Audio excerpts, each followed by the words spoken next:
Good morning. Hello. And I can say good morning because we are recording this in the morning and I'm going to hit publish as soon as we're done. Like first sips of coffee morning. Yeah. Okay. What did you get for coffee this morning?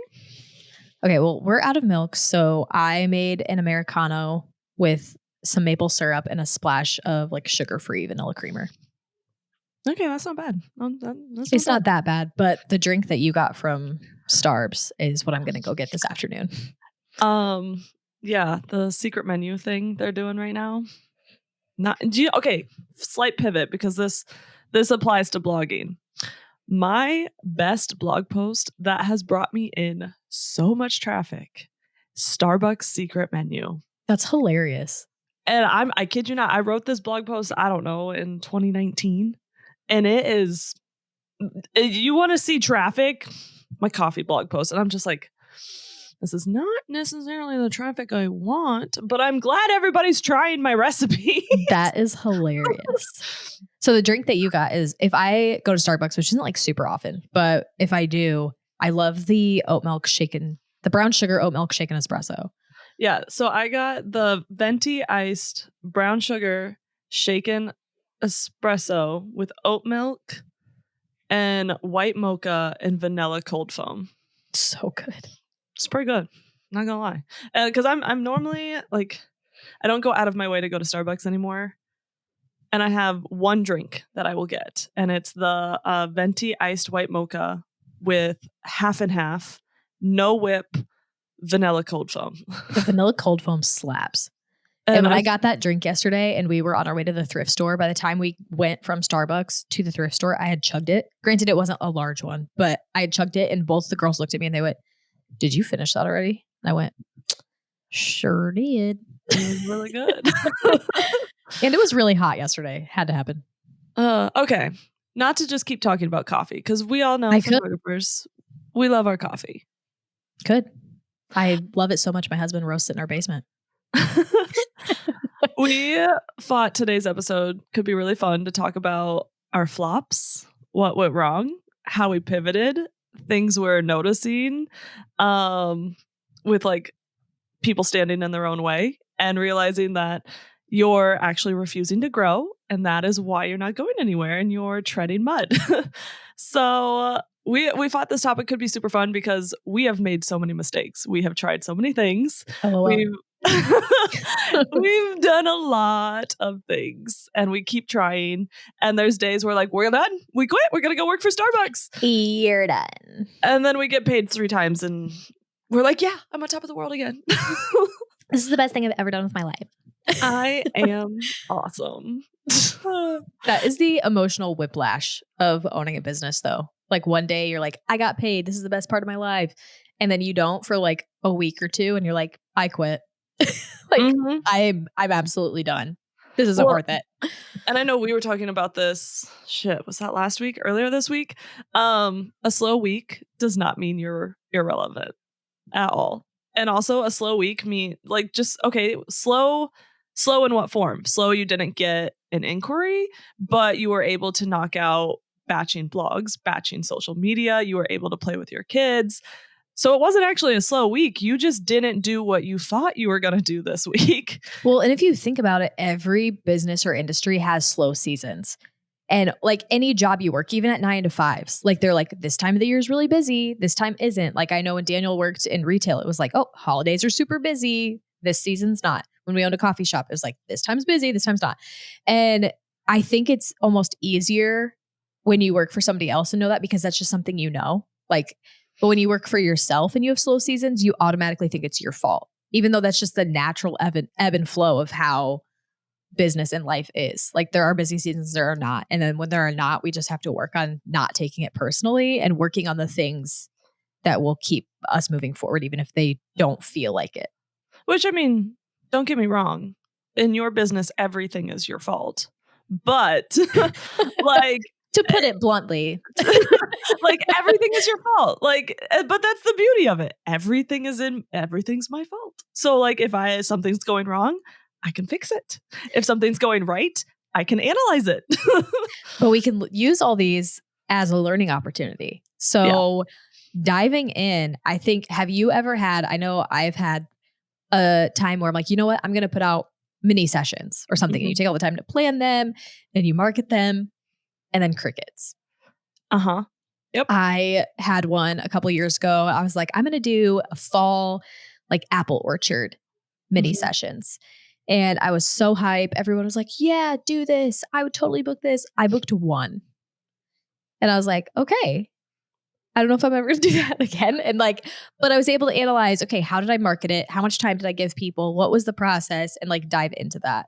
I was gonna say, I think one thing conclusion wise we came to was we waited too long to put those out there. Majority of people already had their fall sessions booked with photographers. It was too close to the date. The dates didn't work. And a lot of people still wanted it. They just didn't have enough lead time to feel the FOMO of wanting to buy it. Right. And I think we also need to, like, when something like that doesn't work, now looking back, I'm like, oh, I should have had 2 dates, because a lot of Mhm. people are like, oh, that date doesn't work. And so then instead of being like, okay, well, everybody just hates me then, they would be like, oh, I can do this date or this date or this time. Like giving people more. I feel like years ago, we used to be able to just throw up a post or something and be like, I'm having mini sessions on this date, and like booked out. Like I used to book out mini sessions within a couple hours Mhm. back in like pre 2020. Um, but obviously that like things have changed so much over the last few years, and like you just have to pivot with it and like grow and change how you market. Like how we market is so much different now too. But giving people more options and just trying different tactics. I mean, when I used to market and feel booked out, pre-COVID, um, same thing. Instagram, I could share an Instagram post. The majority of my bookings were referrals, and when the referrals started to dry up because naturally all of those people had now used me and they were all married, like their pool was getting smaller for who they could refer to me, and I was like, "Uh-oh. I'm in danger." That's so real. I think especially like so in the Midwest, I feel like this is so valid, where there's like giant friend groups. Mhm. And then once one friend gets married, like they all start to get married. And then after that, it's like, okay, now what? I had that happen to me in like 2019, 2018, where I started booking out of these certain friend groups. And then Mhm. I shot almost all of their weddings. And then it was like, oh crap. Like before They're I all wasn't married. really having to like market. And now I'm like, oh, oops. Like now what now what do I do? Yeah, once the whole friend group gets married, and, like, don't get me wrong, those people are still talking about you, they're still sharing about you, but But they're once not in you that season anymore. exactly, if they're leaving that season, you have to find a new one, and, like, how do you find that new one to still like, now I'm still getting more referrals because I'm in a couple different pools, and, like, I'm getting referrals? Referrals from, like, other avenues, and just one thing I wish I took more seriously was, like, my full blogging strategy. Dude, Because, like, SEO is not a one and done thing, but the sooner you start, the better. SE, whoa. You know what I Ye mean? I wish I would have I can't talk. I wish I would have taken it so much more seriously. If you think it's too late to jump on the SEO train, jump on it now, because when you start, it's never a bad time to start, but starting now will help you so much down the road. Mhm. Like even if you would have started at the beginning of the year, by this point you would be 7 months in, and you would see a massive difference. Jamie and I were looking at our stats the other day in analytics, What and are we not? when are we so if you just like dive into the numbers, no. Like, Uh ROI. like ROI and like uh, I can't. Okay, The whenever stock we do that, market I'm, like, and always quoting that movie with Steve Carell in it, like, with The Big Short, where they're just, like they're talking to the bros, and we're like, "Yeah, we just sold all of these mortgages to afford my yacht." I'm, like, always quoting that movie, and Steve Carell's just looking at them like, "Okay." oh, I can't. I love when we go on that banter because it's just not not how we You are. can't stop us. It's just Once we start acting like bros, we can't. Oh, I don't even remember what I was saying. Oh, analytics. Yes. When we were looking at my website traffic just from the last year, it had more than tripled just Mhm. because I started blogging and doing stuff. And I was like, oh, all right. Which Go to on. tie into that, we were having a moment of, this isn't working. What am I Yep. doing? And I'm like, Alex, look at your numbers. I You've like already doubled your like yearly traffic. I like, oh, I was having a moment, but it's the collective we. We were having a moment. We were having a moment. It's always we. I'm invested. It is we. Like, I do this with my clients too. And I'm like, I say we because I'm invested. We're a part of this now. But seriously, in all seriousness, this is Yes. very serious. Looking at the numbers, look at the numbers. The numbers don't lie. This is why I love spreadsheets. This is why I love Google Analytics. I was like, my yearly traffic, I am this close. I'm within 2,000 visitors from lapping my entire traffic from 2024. And we are recording this mid-July. Like, that's insane. But that's all wild. from blogging. That's from making sure I've gotten the backlinks. That's from doing the legwork to reach out to blogs to get featured. I don't care about the vanity trophy of like, I got featured, which the funny part is I am getting featured today. But I love that couple. And like, the reason I seek out features is so like, you scratch my back, I scratch yours. I'm scratching the feature blog, but they're also scratching mine because they have such a high click rate. It comes back to my website. It tells Google I'm trustworthy, and it all just compounds in circles. And I know if you're just listening, you can't see me, but I'm doing the thing with my hands. And it's so important because SEO is forever growing. It's not a one and done thing. And when I'm talking to like our students about blogging strategy and everything, it really is a strategy. It's not just like Sarah and Bob got married and this is their wedding. You want to legit write to who you're trying to hire, and you can still use your clients, but like, you want it to be a complete spider web of interlinking, and this blog links to this blog, but if you miss this one, and then it links back to your website, but then you have the outbound links, and it shows Google that you know your topic, you know your client, and you're trying to get ahead of people on Google for what they're searching for. Sorry, I'm going down a whole tangent right now about blogging. Well, no, I'll add on to that too, is what I love about blogging is you can legitimately turn one blog into 5 million different pieces of content. You can pin it. You can post it on Instagram. You can post it on TikTok. You can do so much with it. And blogs also don't just showcase your work, but you can use them to be resources and education for clients. Mhm. So like if you shot somebody's wedding at a venue and you're like, I want to shoot more at weddings at this venue, you can share how their wedding day was at that venue, but then also give tips and tricks like, oh, this X venue was amazing for their bridal suite. Like, here are some amazing tips for a bridal suite at X venue. And like, start to put it more and more out there. So then when people are like, hey, what are some venues in this area? And then your blogs pop up with tips and tricks, you're going to be known as an expert in that. You've already shot there. And it helps you so much, not just on Google, but then also with trust with future clients. It's like, what are you losing? Well, and I have two things to spider on that. So one, I was talking to one of my friends. I shot her proposal, and she was searching for a wedding photographer because I'm not open on her date, and so I sent her some people.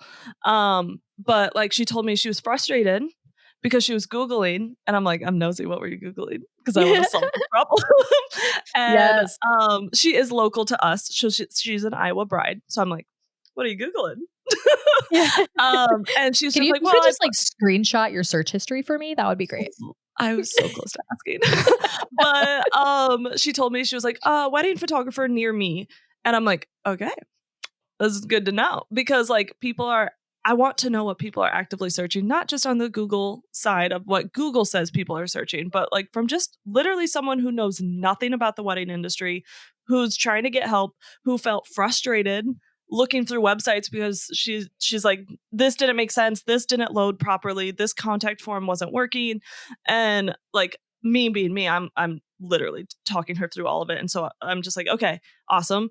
This is all good feedback for me coaching wise, but this is also like ways that we could improve as a whole, as an industry, because we were all different websites, and it was like she was trying to find what worked for her, but like, it also shows that even though we're all in the same area, we all have different clients and they're all going to be attracted to something different that we do, even though we are all under the umbrella of wedding photographer. You have to write what makes you stand out, what makes you different, which then also, I think one mistake that I made in the past with blogging is I was afraid to be repetitive. And like just like with social media, where we tell people you can reuse captions, you can reuse photos, repurpose, recontent. It's the same thing with blogging. So like I would tell our students, we have our big, heavy, meaty blog posts. So I have a how to elope in New Hampshire guide. This blog post, freaking amazing. It's on number one on Google. But you know what's even like the best part is it lists everything. And then I have like 10 other different blog posts that are like, okay, this is this location, blog post just on that.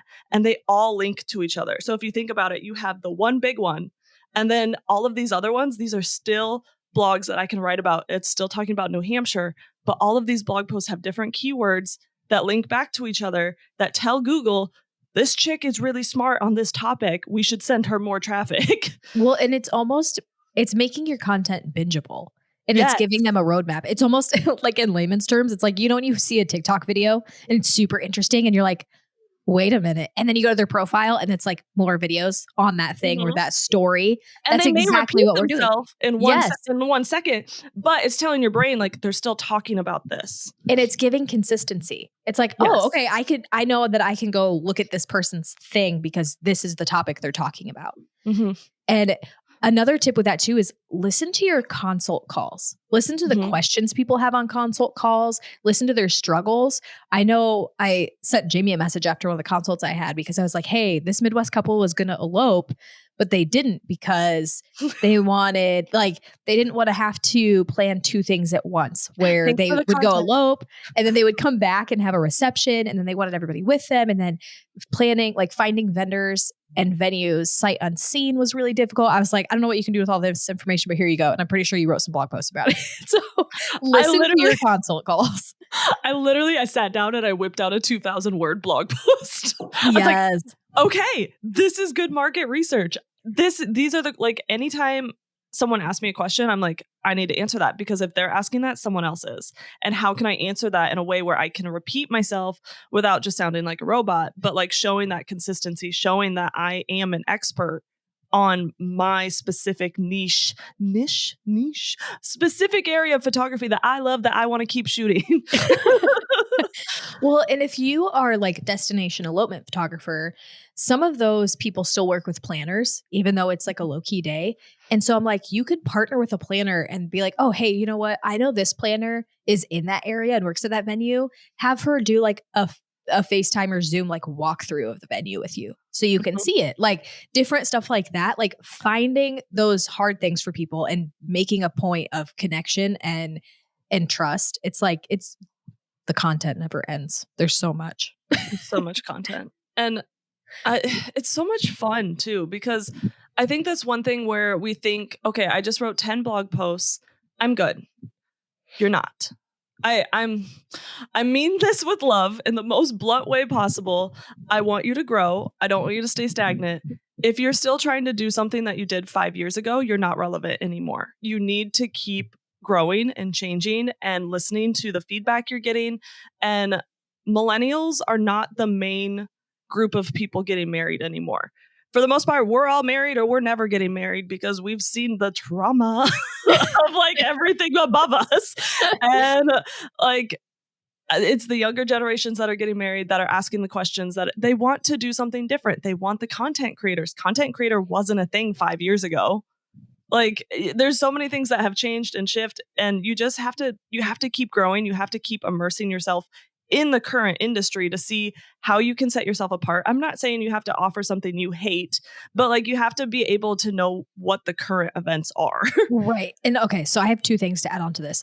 The first one is with it can all feel really like overwhelming, right? You're like, okay, you're telling me to blog and you're telling me to do this, but I already have content to post. I already have photos to edit. I already have XYZ.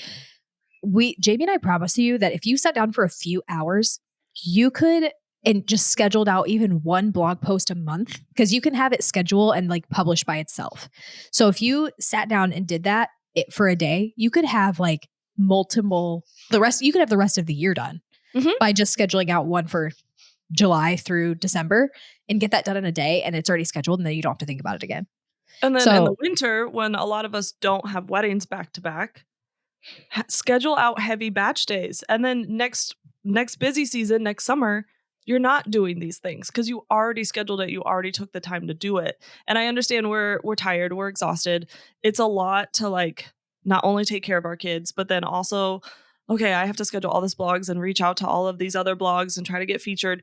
I know it's exhausting. I'm telling you, you still have to do these things. You still have to do these systems because ads are not a Band-Aid. I love Google Ads. Don't get me wrong. I love them. But another flop for me, Google Ads didn't start working until I finally found that perfect sweet spot on my landing page. And I kept tweaking the copy. I kept tweaking the headers. I kept tweaking, like, I kept tweaking, LOL. But like Google Ads did not start working until I really started putting my heart and soul into that landing page because it was too generic. It was too wordy. It was too long. It was like it took me a few months. Like if I'm being totally honest, it took me a few months to finally find the combo. And now I have inquiries on repeat, like constantly. And I have traffic. I have Pinterest. This was a lot of hustle this year and it's paying off.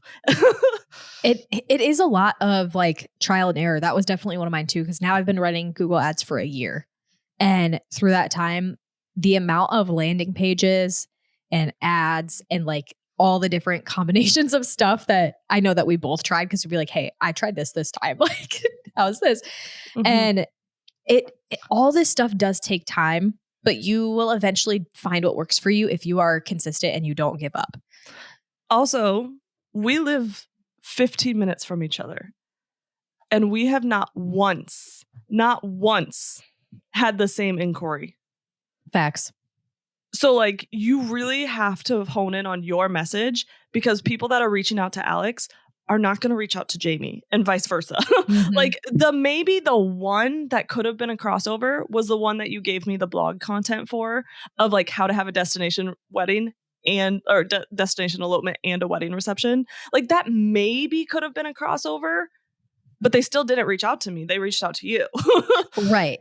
And yeah, we've definitely had, and what's funny too is like you shoot a lot of like destination elopements, but you've also been getting some Midwest, like Minnesota, Wisconsin, and I've been getting Minnesota and Wisconsin, but they're still not the same. They're not the same. They're still different venues, different couples, like different guest count. 100%. And so yeah, you really gotta refine who you're serving, and you can't just throw up ads and expect instant results. There's so much like work that goes in with it too, and like blogging and making sure things on the other end. I was talking to somebody about their Google Ads, and she was telling me, hey, like my ads aren't working. I've tried this, and this, and this. And I said, okay, wait, are your ads not working, or are you not attracting the right people? Or is it something in your inquiry process? What's going on? And she said, okay, well, actually, I have gotten inquiries, but none of them are responding to me. And I said, okay, so getting inquiries and leads is not your problem. I was like, what are you doing after? And she was just telling me like how she followed up with them. And this was leading me into my point of, again, what used to work. This is the whole like failing and kind of resetting and pivoting and growing with the times, because like Jamie said earlier, we're not marketing really to millennials anymore. It's a whole new generation, and they communicate differently. And if you try to market and talk to clients the same way that you did 10 years ago, like even 5 years ago, it's not going to work. So I was like, okay, here's what I've been doing to market to these more like Gen Z clients. And she tried it with her, like a couple inquiries after that. And within a couple days, she messaged me and she was like, hey, I have a consult with one and I booked one. Yeah. And I was like, this is why, like, we need to make sure that we're growing, adapting, and changing, because we can't communicate the same way for years on end. It just doesn't work. Well, and we switched up our process, like lead process, literally, I don't know what, 3-4 months ago, where we started noticing a trend where people wouldn't open the pricing guide and they'd ghost. so we took out that step and we put it, and I started calling it like my value response email. So instead of just like, I did have value in the original one, but then I had like a pricing guide. So now I would legit tell them like, this sounds awesome. Here's a plan that I think will work based on the information you gave me. Here's where the pricing will start at for that. Here's the package I think will work for you. If all of this aligns, you can book a call here and then we'll get you booked. 100%. I have converted more inquiries now because I am literally, here's all the info. If this sounds good, book. And then if they ghost, I'm like, then we weren't a fit. And I just stopped chasing them. And I still send like a follow-up, but I used to, I'm not even kidding you. I used to send like probably 3 or 4 follow-ups. And I'm like, okay. But I'm like, if they're not going to book, they're not going to book. I'm not going to keep wasting my time on this because my dream clients won't ghost me. My dream clients won't waste time. They're excited to work with me. And I mean, I got an inquiry on Saturday. She texted me back within like 2 minutes. Her call's booked. She's like, I cannot wait to work with you. You sound like our perfect fit. And I'm like, honestly, you sound like my perfect fit. So like, I'm so excited. And like the energy, we're feeding off each other. Your dream clients, you guys will feed off of each other, whether you are hyper excited like I am, or you're like just quiet professional, or you're the best friend type, whatever your photographer type is, you guys will still vibe. You know your dream client. 100%. I think it's just so wild. Like, it does feel like we always have to keep changing and adapting and growing. But honestly, like if you don't do that, that's where you die. Yeah, you're done. Adapt or die. But I started doing the same thing because I noticed like, okay, I honestly used to convert like 90% of my inquiries. And I would send out the guide and an email like, hey, love this. That sounds great. Like, here's my guide attached. And it had all the info in it. And that stopped working. And after talking with brides and then even hearing like other brides on like TikTok or Instagram, whatever. And they're like, we're just so busy planning. We don't have time. Like, I don't want 5 million steps. Like I'm busy. I'm planning a wedding. I am reaching out to 500 vendors. They want the vendor that's just going to click with them. You share the same vision, obviously, like that's why they reached out probably, but they also want fast information. If there's a photographer who's like, oh yes, I would love this. Here's my info. And then let me know. And then we'll do this step versus somebody who also aligns with them. And then is like, oh yeah, that sounds great. This is the package. This is the cost. Let's go. Like they're going to choose the path of least resistance. You've seen all of the TikToks. I don't want to tell you my love story. I want to know how to book, where to book, how much is this going to cost? And then I'll tell you my love story. Like we've all seen the TikToks of brides complaining where it's like, can you just list a price? Can you just tell me where you're starting at? I don't want to waste my time. I don't want to waste your time. I'm not trying to be rude by ghosting you, but like you're making this less efficient for me. And if it's less efficient, it's literally part of human brain people development. If it's hard, we're going to avoid it and we're not going to do it. Right. Well, and I think that we also, at least I always fell into the common misconception of like, okay, I need to serve them. I need to give them all this information. I need to do this. It's like sometimes simple is better. Nobody wants to read a book. Like they want to know what the info is, what they're going to pay, and the next steps moving forward. Like simple, easy, just because your inquiry response isn't a series like a novel back to them doesn't mean it's any less valuable. And like I think the one thing that I debate taking off my contact form, but I also kind of use it as a way to deter deter I use it as a way to deter. I don't know what I'm doing anyway, but like I have a question on my contact form that's like, how excited are you to book JTP? And I mostly use that as a drop-down menu to make sure I don't get fake leads, but also it lets me know where they're at in their buying journey. So it's like, let's freaking go. I need more info. And then like, just looking for right now. And cause that lets me know like, okay, how can I tailor this response to you? Like, hey, if you're still early shopping, you're still kind of trying to get a feel, get your feet wet. That's totally fine. Here's all my info. Circle back with me when you're ready. And the reason I like doing that is because I got an inquiry early this year in April. They did not book until June because they were so busy, but they appreciated that like, I did it just like, hey, what you doing? What you doing? What you Right. doing? Are you going to book me? Like, Well, because you don't want to come across desperate either. There's desperate, a desperate. fine I'm really desperate. there's a fine line between following up and making sure that you are still like top of mind, hmm but then also coming across way too desperate.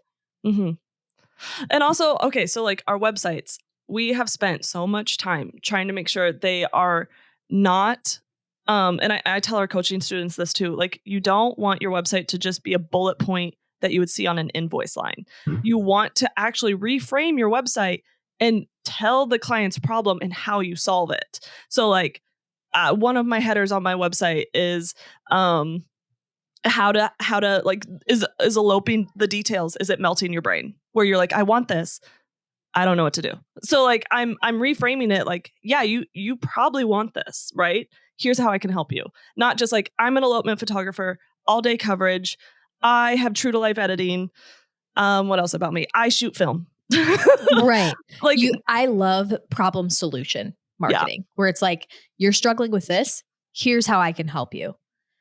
And also making sure that it's not so much of like, hey, I'm Alex, and this is exactly how I'm going to make sure that your day is fabulous because I know how to do everything. Like, you don't want to make it so you want to make sure that you can place it and frame it in a way where you tell them about you, but you tell how you're going to help them.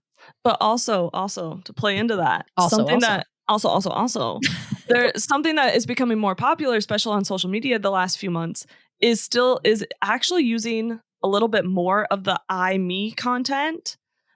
Because like people are really enjoying that hook where it's like how I pose wedding parties. Because the reason it's working is because you're still showing your client how you are going to help them. But you've kind of switched the hook around from just saying why you need a photographer to how I'm going to like it, because like right. it's just a different. But again, this is how things have changed, because like a couple years ago it was all why you need this, and now it's how I help you get this. Right. Well, and it helps them put themselves in the shoes of what they're seeing. Mm-hmm. If you have a photo of like, let's say you have a behind the scenes photo, people love that because they think like, oh, okay, this is how she's working. There's the clients. And then they envision themselves in the client's shoes. And like, that's how it's going to look. Mm-hmm.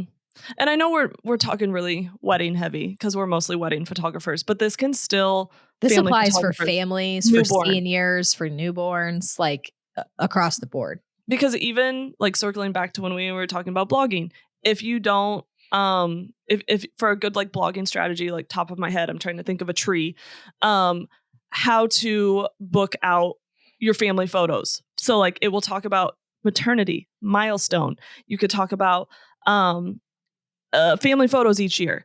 And then like from all of those posts, you could have a, here's how your family session will go at this milestone. Here's how your family's like, this is how this will go.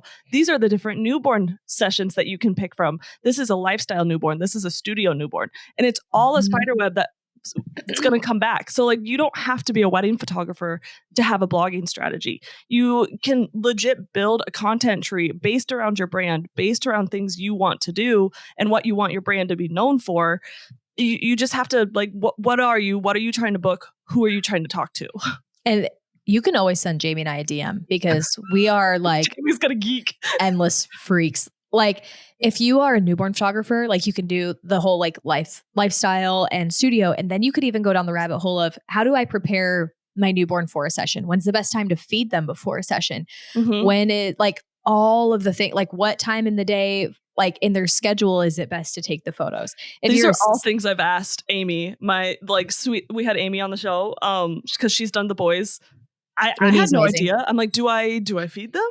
Do I just whip out a boob? Like, what do I do? Do I feed them when I get there? Do I like feed them like a half hour before? Like what? And then I didn't know. right. Well, what do you bring them in? Do you, like, do you just have them in a onesie? Do you bring your own clothes? Do you provide clothes? Like, and then for like seniors, okay, do you have hobbies? Do you want to bring something for one of your hobbies? Do you want to incorporate like what you're going to school for? Do you want to incorporate like there's so locations, many things. Yes, locations for family sessions. Like you could do location heavy. You could do what to pack for family sessions, what to wear for family sessions, how to expect a family session with me. Like it doesn't end. And it's like, I know I geek so hard with our Momtog mastermind students because I am like, okay, here's a template outline. This is good for WordPress. Add some images, make sure you have alt text, make sure you have links, internal links, external links. Make sure your headers you're reframing your keyword, but you're still talking like a human. Because like, again, when you're putting up all of these blogs, you want to make sure you actually have your strategy and your keyword in mind. So that will, like, these are mistakes I made in the past too. Like, I look back at some of my early blogs, I'm like, this is garbage. This is literally just like Jamie and Mark Adventures. I'm not even kidding you. I just deleted that tag off of my WordPress. But like, Mac. I even like Mac. Mac. We love you, Mac. But like, all of these little things that you can do that will help build out your content to help Google recognize you as an authority. And whether you are a senior photographer, newborn photographer, wedding, elopement, destination, local, church photographer, all you can talk about, tell me about your brand and I will give you a full content strategy. I mean, not really, but tempt me. I try to do that with like all of our mastermind students. So I kind of limit that to just the people in the mastermind so I don't, spiral out. And that scene of like Lexi Gray in Grey's Anatomy where you broke her. Yeah. Yes. Anyway, that was a tangent. Okay. One last question before we conclude, because I know I used to have this question. And so I just know. I know people have this question. If they're a family photographer, wedding photographer, whatever, and you're talking about, here's a session or a venue I would love to photograph at, and you have all these little spider webs. What if there are locations that they want to shoot at but haven't? Like how do we explain to them how to go about doing that when they don't really, let's say they don't have many blog posts or sessions to go off of?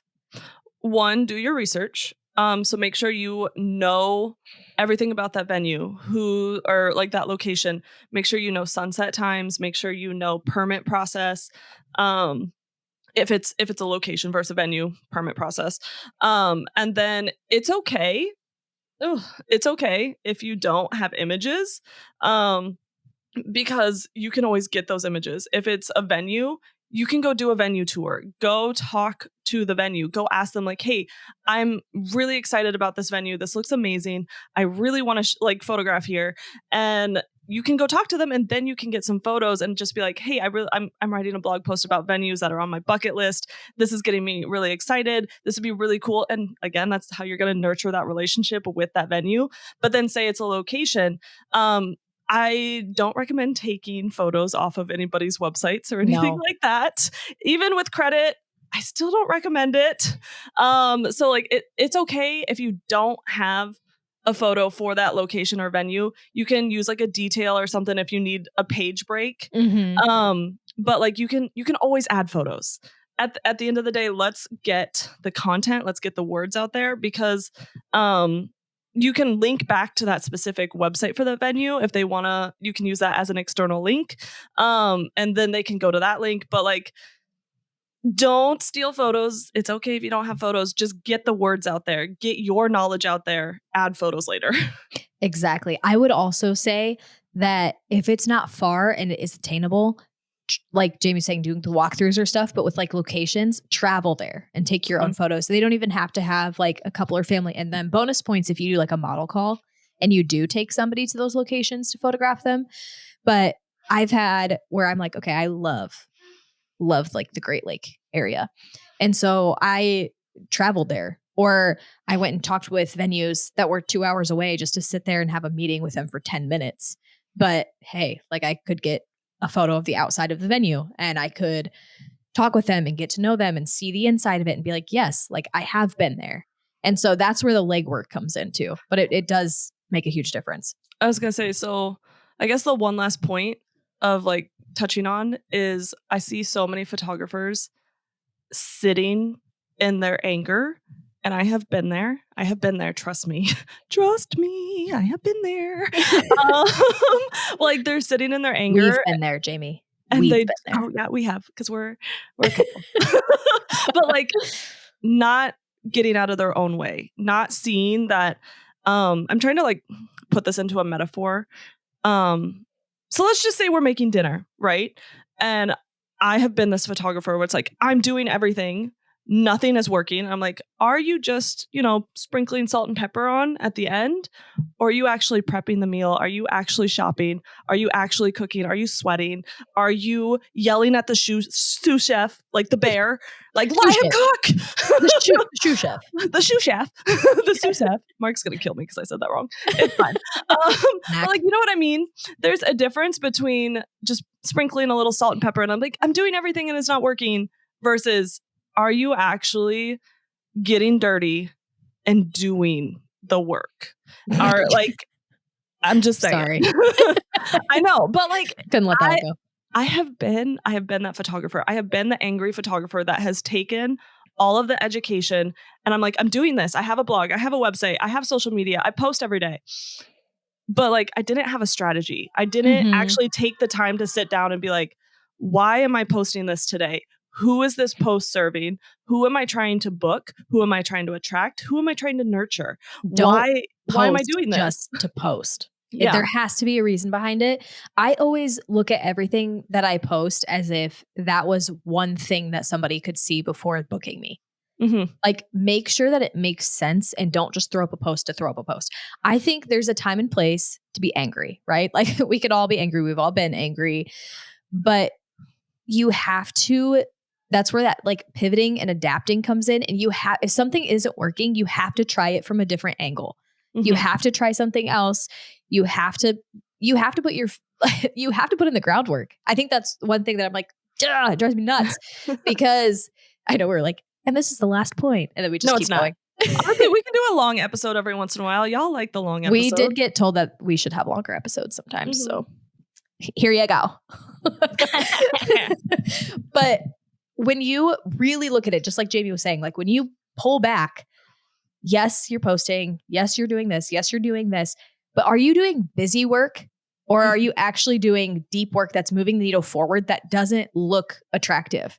Like, I know we were just talking the other day about how there's the work that like looks fun and fancy because it's like TikTok videos and like it's flashy and you want people to see it. But the stuff that people don't see is most of the time, 99.9% of the time, Pinterest is the stuff that is actually moving the needle forward. It might not look fun. It might not always feel fun, but that's the stuff that's working, and you have to put in the legwork. Like you can't be lazy. Like you've got to do it. Well, and I just did a podcast episode last week with John. And I love John. Shout out, John. What's up, John? I hope he listens to this because he said he was listening to our one episode and he giggled. Yes. But the topic that we were talking about was getting out of the education binge. I have been there. I told you December of 2024, I'm not investing in any education in 2025. I'm going to trust myself. I'm going to trust my intuition. I know what I'm doing. I was holding myself back because I was like, what if I'm not doing this right? I should go ask somebody. No, stop asking other people for permission. Get out there, go do the thing, go try the thing. If it flops, analyze it. If it's successful, analyze it. Spreadsheets.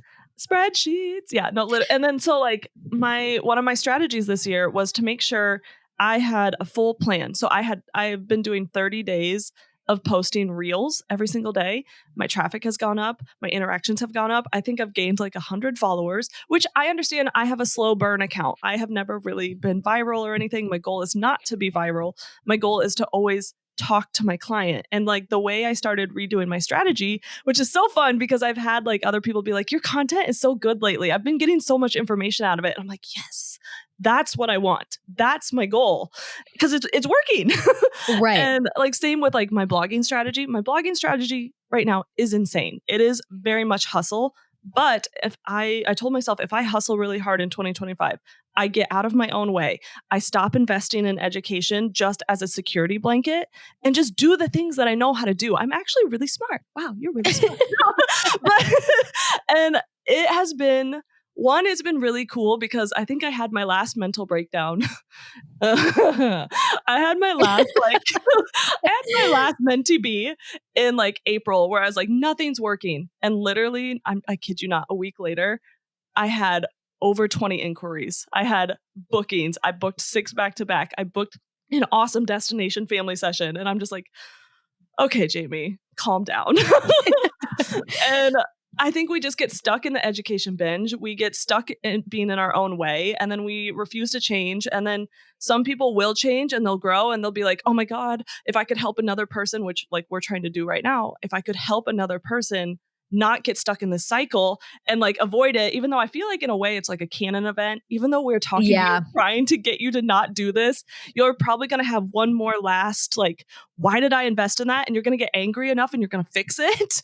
Yes. But I feel like everybody kind of has to go through that at some point with something.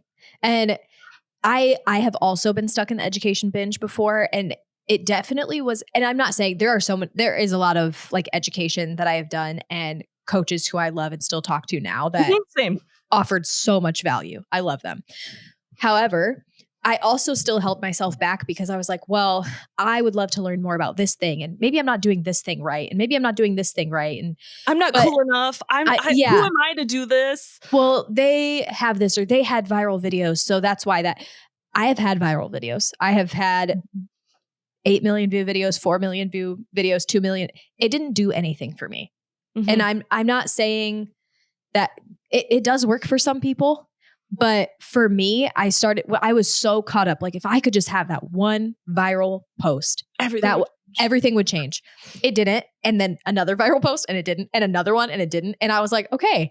So I think sometimes we get so caught up in those flashy, fancy things when this is kind of leading me into a whole other tangent of like comparing and everybody just like, well, I want to be this and I want to offer this and this person's doing this. And the whole like cutthroat thing of the industry when I'm like, girly pops, like if you're shooting weddings, we only need like 15 to 25, depending on how your many price point you need. And like so many kids, things. Everything. Yeah. So I feel like a good range is saying 15 to 25 couples a year. Why are you posting for the masses? Why are you trying to go viral? If you have, let's say you have 500 followers, like you're speaking to how many more times the people that you need as clients. Mm-hmm. Like it's insane. Like you don't need that many. And I know that it seems like, oh, if I could just keep getting more, like, yes, it does help like get your stuff seen. It does help put you out there. But if you're just putting your stuff out there to get out there, you're not putting yourself out there to the right people. Exactly. I would way rather have my content seen by the right 10 people mm-hmm. than by the wrong 10,000. Mm-hmm. And once you're clear on who you serve and how to serve them, it's so easy to just it makes your content, your blogging, everything so easy. And I'm not even talking like, okay, yes, I would like to book 10 more couples for next year in California. Okay. Like go deeper. Now what? Now, like, okay, so you want to book like where?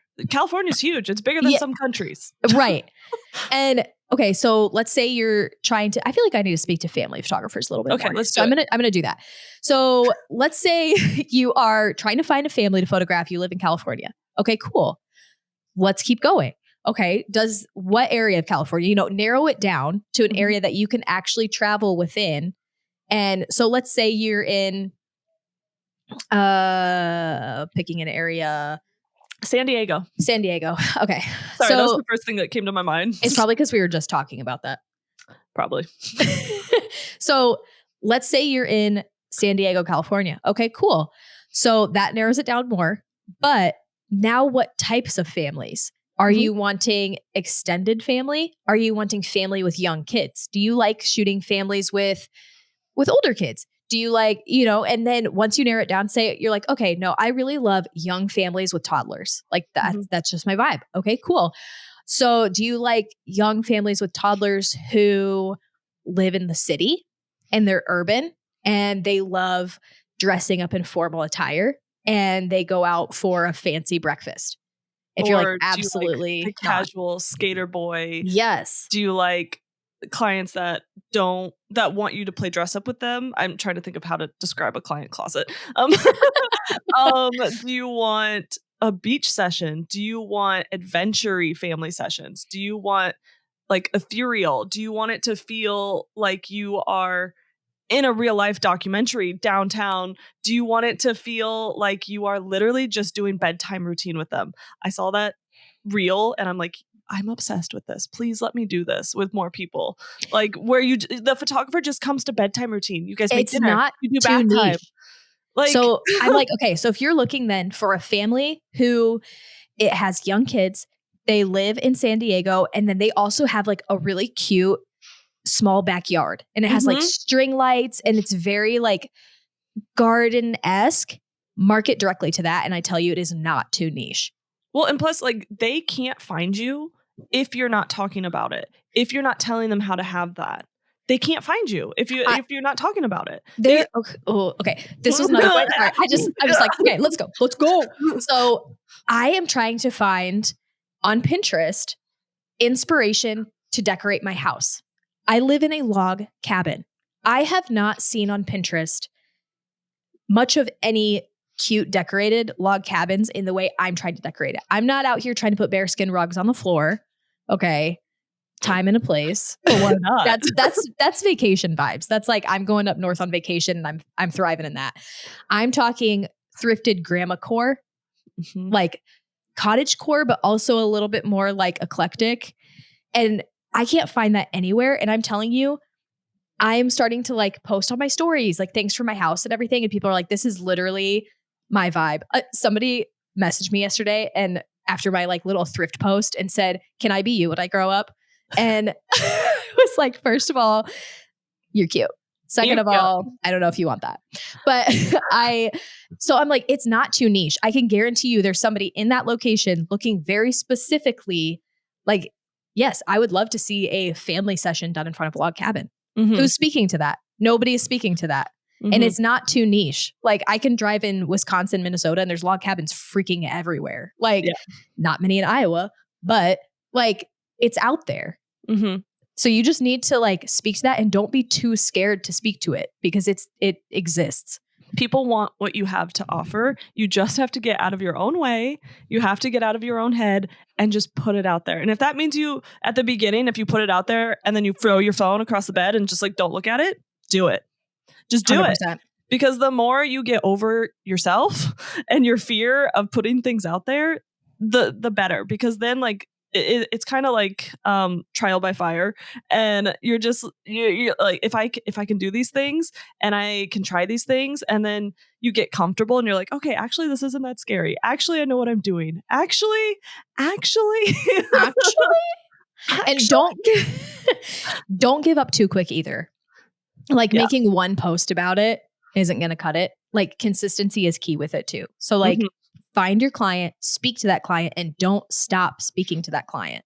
And if it's something where you're like, I don't know if I love this, like you didn't find the right client then. Like you need to keep working and working. Think of any session, any wedding, anything that you've had that was like, this is top tier. I could shoot this day over and over and over and over again. Speak directly to that client every single time you post. Well, and that's why when I said like, okay, something that flopped, I didn't love doing this session. I didn't love working with this type of venue. That's my own fault. I somehow in my marketing said that was okay in my business. And I'm not saying like it's a horrible thing or anything. Like it could be perfect for this photographer, but not me. It's all learning experience. And that's why it's like, okay, this was my fault. How can I change this? How can I fix my marketing? How can I fix how I'm posting on social media? Like if something flopped, it's just like, okay, this is my fault. What can I do to fix it? How can I fix it? And that's where I'm like, okay, I was angry. How can I take that anger and build off of it? Okay, I learned Google ads. I learned Meta ads. Which one was working for me? Which one is the one, like, because I could still convert organically. I just wasn't getting the traffic. So I learned both. I went hard on Pinterest and now they're all compounding. And with that too is like making sure you're tracking all of that, because looking at everything, I went and I looked through all my analytics and laid it all out, and it was like, okay, I have like my Instagram automatically post to my Facebook because I don't like Facebook. I don't like going on Facebook. And so I just have it automatically posting there, which doesn't take any more effort for me. But I was looking at everything and I was like, okay, my Facebook like reach and engagement and inquiry rate is very low. And so I know like I'm not going to do any more effort and take any more time than what I'm doing there. Like I can have it update over there by post like forwarding my Instagram, but I'm not going to like go on Facebook and try to purposefully do anything because right now it's not worth it. The numbers aren't there.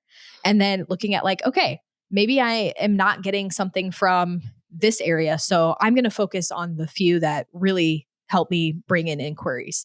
And so like pick one or two things. And once you feel like you have a strategy and routine for that, then you can start adding in more. You don't need to be like, okay, I have to blog, I have to do Pinterest, I have to post to Facebook, I have to post to Instagram, I have to post to TikTok. I have to like calm down. Pick one or pick one to focus on. Hyper focus on for 6 months to a year. Which just one. Jamie and I would probably recommend blogging. I was gonna say my hyper fixation right now is Pinterest and blogging. Yeah. So like focus on that long form content, blogging, because then if you have time, like you can break down that content and put it on Pinterest. You can break it down and put it on Instagram. What you could put it on whatever else, and just branch out. Don't try to like take all these things at once and do it all. Like you can take time, you can go slowly, but you also have to put in the work. Wow. Yeah. I feel like we could like literally keep going. And I know. I was like, we should like we are approaching an hour, which is so fun. Like this episode has actually been so fun because these are all the things we have been yapping at each other, and we're like, we'll see something and we're like, I can fix that. Just listen to me. Yes. I think we've had such a huge like growth and learning curve this year specifically, where it's just like, I could just keep yapping about all the things, which does remind me that I do want to add, like, if you guys ever have things you want to talk to us about, DM us. If you want an episode on anything, let us know, because we will not stop talking. I mean, this month has been it's busy season for a lot of us. So like this month, we don't have a lot of episodes batched. I mean, we are recording day of, or we're recording the night before. But a lot of you are like, last night's episode was awesome, right? Or last week's, not last night. But like, I know we don't have a ton of stuff batched because like we're in the trenches with you. We are actively in our businesses while we're actively trying to help coach you and do this podcast and show you that you can do the mom life. You can do the business life. Yeah. We've had raise kids during the summer. Yeah. We've had major flops and we've had major success from learning from those flops. And just because one thing goes wrong doesn't mean you have to burn your whole business down. Sometimes. I'm gonna lose it. I'm gonna lose it. I will pull my hair. I'm gonna lose it. This morning. Okay, Mercer. Hey, just a freaking minute. Like literally from the moment I open my eyes, there's a toddler staring at me. Mama, can you get me some water? And it's also, make sure you are taking breaks though too. Like that's okay. I messaged Jamie last night. I was like, I am having a slight mentee bee. We're going to go to the park and get some ice cream. And then Ev licked her strawberry ice cream and kept calling it buggle gum. So. And I was just like, oh my God, did I make you mad? Please talk to me. And now I won't shut up. And then Alex was just like, Jamie, no, I need a minute. And I'm like, it's never you. I was like, it's not about you. Me. It's not everything's about you. What if it is? Okay. Y'all.